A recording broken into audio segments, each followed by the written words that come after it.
एक बार की बात है, बादलों को छूते पहाड़ों के बीच एक बेहद सुंदर और भव्य राजमहल खड़ा था। महल इतना बड़ा था कि उसमें सैकड़ों कमरे थे, लंबी लंबी गलियारें थीं और चारों ओर फैला हुआ एक शानदार बगीचा था जहां हर फूल बिल्कुल परफेक्ट नजर आता था।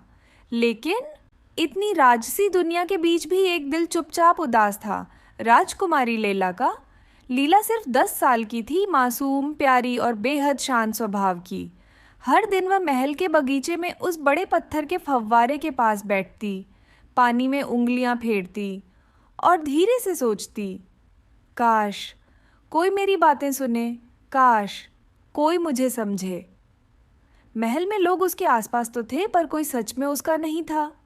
उसकी माँ महारानी एलारा हमेशा राजकीय कामों में व्यस्त रहती और बाकी लोग तो बस नियमों, कामों और आदेशों में लगे रहते थे।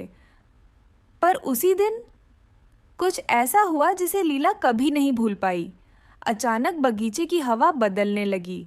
धूप थोड़ी गर्म, थोड़ी सुनहरी, थोड़ी जादुई लगने लगी और उसी रोशनी के बीच से एक चमकदार गोलाकार किरण उतरी। उस रोशनी में सुनहरे कण चमक रहे थे, मानो आसमान से कोई तारा टूटकर धरती पर उतर आया हो।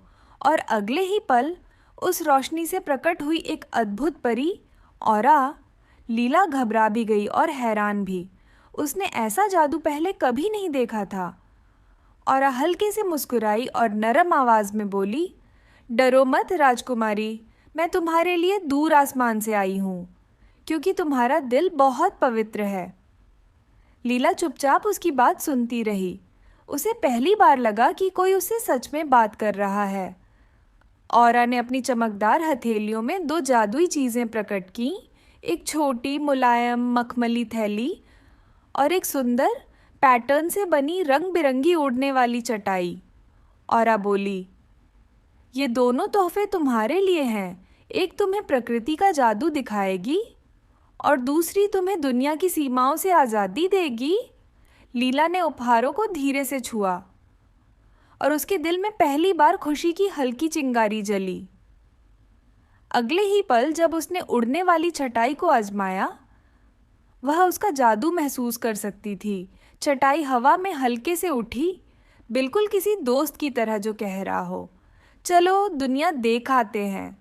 चटाई की मदद से लीला महल की ऊंची दीवार के पार चली गई, वहां जहां उसने पहले कभी कदम नहीं रखा था। और दीवार के उस पार उसे मिला एक छुपा हुआ चमकदार बगीचा। उस बगीचे में एक छोटा सा पेड़ था, पर साधारण नहीं।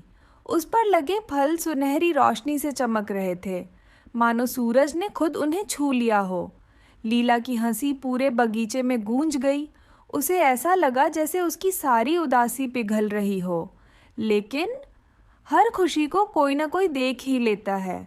महल का सख्त, तुनक मिजाज और शकी स्टुअर्ड ग्रिम्पास ही झाड़ियों के पीछे छिपा हुआ था। वह यह सब देखकर घबरा गया। उसने समझा कि लीला कुछ खतरनाक जादू कर रही है और तुरंत महल भाग गया, महारानी को शिकायत करने।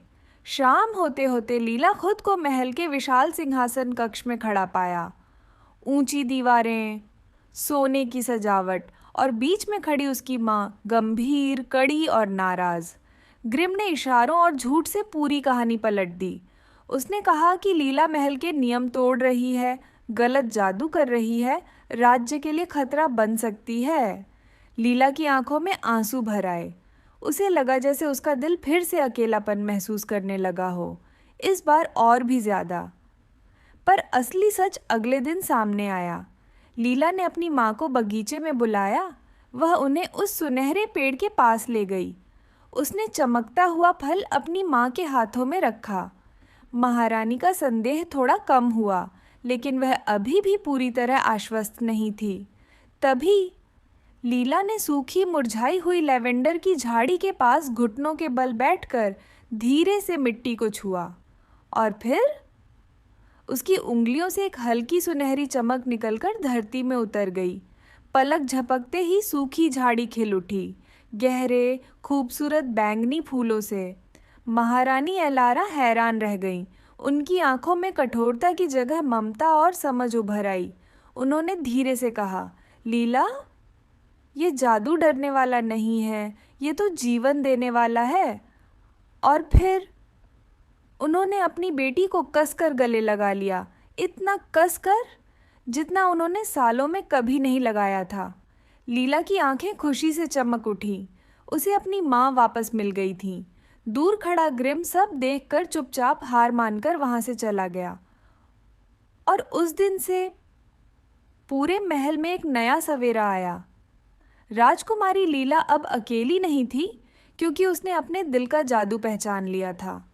उसकी दया, उसकी अच्छाई, उसकी शक्ति अब पूरे राज्य के लिए एक आशीर्वाद बन गई थी।